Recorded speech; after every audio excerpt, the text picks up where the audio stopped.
In our World Lead today, an exclusive look at Myanmar, where the ruthless killings continue and the military cracks down on pro-democracy protesters. Myanmar is a country of about 55 million people in Southeast Asia. It borders Thailand, Laos, China, India, and Bangladesh.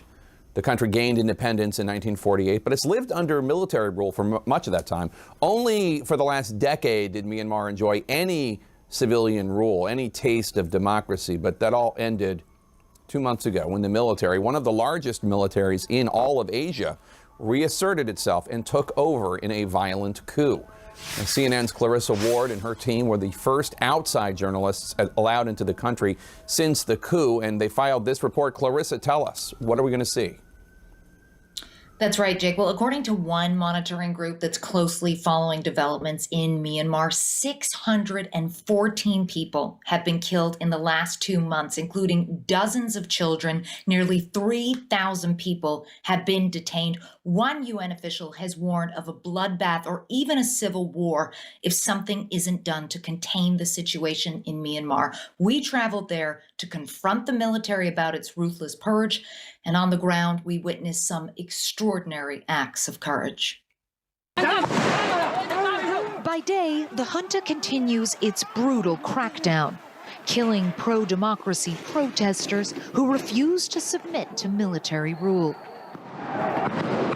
At night, the raids begin as soldiers round up activists and drag away the dead, their bodies evidence of the military's shoot-to-kill tactics.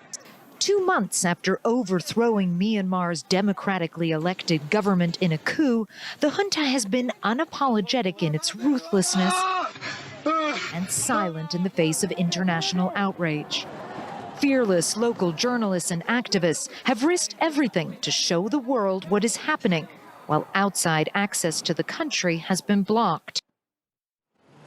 But now the military has granted CNN the first access to visit Myanmar. From the moment we arrive, our movements are tightly controlled. Gives you a sense of the intense level of security with us. 1, 2, 3, another 3 over there. 6 trucks full of soldiers accompanying our every move. At township offices across Yangon, alleged victims of the protest movement dutifully await us. They tell us they have been beaten and threatened and humiliated by the violators, a pejorative term the military uses for the pro-democracy protesters. In North Okalapa Township, the local administrator complains that the demonstrators were noisy and broke the law by gathering in groups of more than 5. Are you seriously comparing these infractions to more than 500 people being killed, among them children? Are you saying that these are equal? Our minders are perturbed by the question, and it goes unanswered. They take us to a shopping center, one of 2 attacked by arsonists overnight. Like many businesses in Myanmar, they are partially owned by the military. The strong implication from our minders is that the protesters are to blame. It's a similar story at several burned-out factories. This is the 3rd factory that the military wanted to show us. They say it's clear proof that the protesters are violent, that they have been setting fire to businesses like this. But the protesters say they had nothing to do with it at all. And the factory owners who we've spoken to say they simply don't know who's responsible. Sandra's Chinese-owned garment factory was completely destroyed. She asked we not show her face. Do you have any sense of what you will do now? Waiting for the government give me some helping. Yeah. Who is the government right now in Myanmar? Sorry, is that a hard question? Yeah. I don't know. Every moment of our visit is carefully choreographed. When protesters begin posting about our movements on social media, the military cuts off Wi-Fi across the country. Still, from the window of our convoy, we catch glimpses of reality. Some people from the balcony just flashed 3 fingers at me. That's the Hunger Games salute, which has become emblematic of this uprising. I'm speaking very quietly because I don't want our minders to know what they just did, because honestly, it could be a very dangerous situation for them. We pass a small protest rejecting Myanmar's return to more than half a century of repressive military rule. Their banner calls for a spring revolution. Our minders won't let us stop. Finally, after days of pushing, we are allowed to visit a public space, an open market. We avoid approaching anyone, mindful of the fact that we are surrounded by security forces. But within minutes, one brave man flashes the three-finger salute. I saw that you made a sign. Tell me what you mean by making that sign. No, we don't. You just stand back. Okay? Justice. We want justice. You want justice? Justice, yes. Moments later, another man approaches. Not scared. Not scared. Not weapon. We don't have a not weapon. Not scared. But every day fighting. Every day. Just like that. Just like that. They're banging. As word of our presence spreads, we hear an unmistakable sound. Banging pots and pans is a tradition to get rid of evil spirits. But it has become the signature sound of resistance. We do want democracy. This young teacher says she ran to talk to us when she heard the noise. You want democracy? We want democracy. We don't want military coup. You know we're surrounded by military, like this guy. I'm not afraid at all. If we are afraid, we people around here will not hit the band and the pen. Like many young people, she sees her future being ripped away. We don't want to go back to the dark age. We lost our voice, and we had democracy only for 10 years. Because we don't have weapons, we don't have guns, just only we have voice. But even words can be punished here.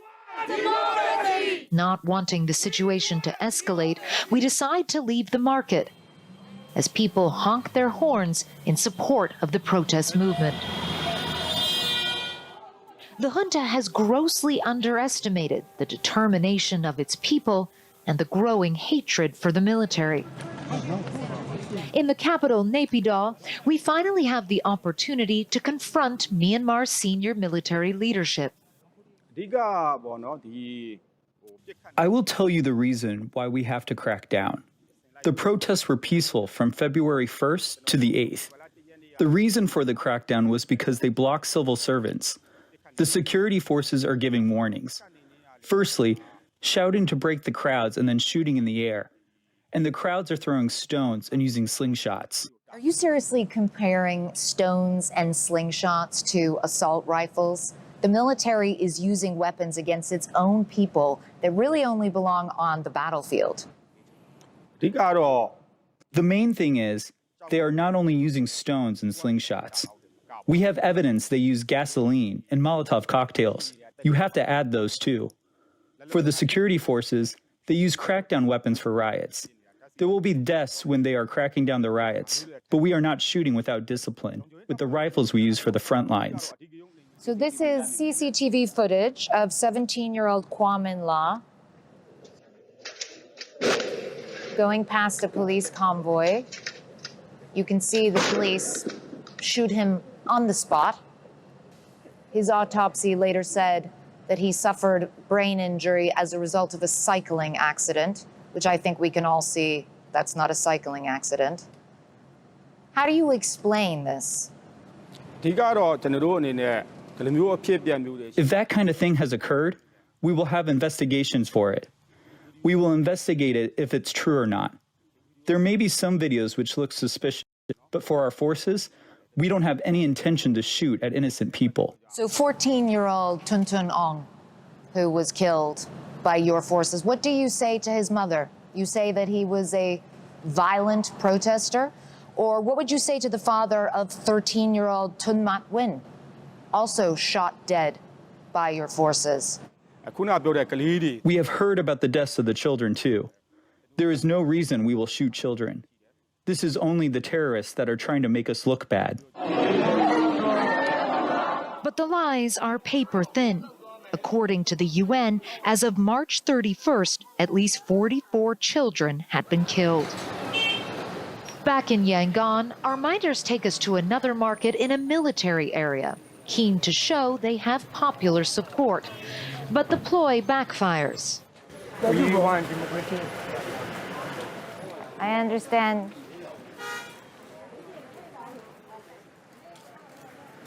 Man just told me we want democracy as he walked past, but he was too scared to stop and talk. Others are more bold. Please save our country. Save your country. These people are not activists. They are ordinary citizens, and they live in fear of the military. You have goosebumps. You're like shivering. They are not human. Yeah. They're not human. They are desperate for the outside world to know their pain. One girl approaches us shaking. I feel like you're very nervous. Are you okay? Yeah. We are not sick anymore. And even the night, there are shoulders and shoot the children. I don't want you to get in trouble. I don't want you to get arrested, okay? Yeah, thank you. All right. She knows her bravery will certainly be punished. But this is a resistance movement built on small acts of great courage.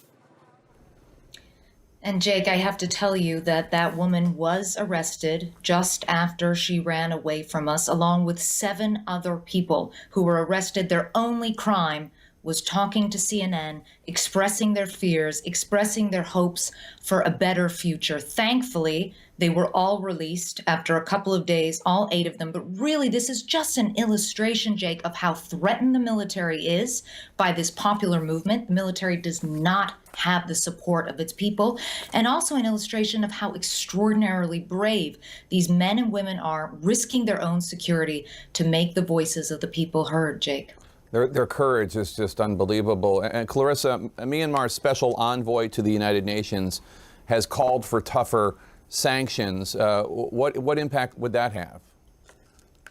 Well, there are already sanctions levied against the junta by the US, the UK, and the European Union. But the reality is sanctions don't give the kind of leverage that is really needed now to have a meaningful impact. And so far, we just haven't seen that meaningful, united response from the international community, singing from the same song sheet, demanding an end to this military rule. And that's exactly why you saw those people take those risks and come and talk to us, even though we were standing there saying, listen, we are surrounded by security, be careful.